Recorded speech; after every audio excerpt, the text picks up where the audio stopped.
drop-down axle. Then you have here the box with the tarp system. You want to do it? The DEF, the hydraulic coil on the side. It's just got a Pressure for the PTO. drop-down axle. I'm gonna jump in. So we got 3-seater. Here are the instrument panels, the transmission shifter, CB radio, the regular radio, the instrument panel. So just checking everything here.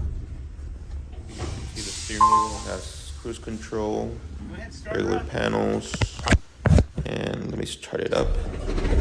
Okay, sounds good.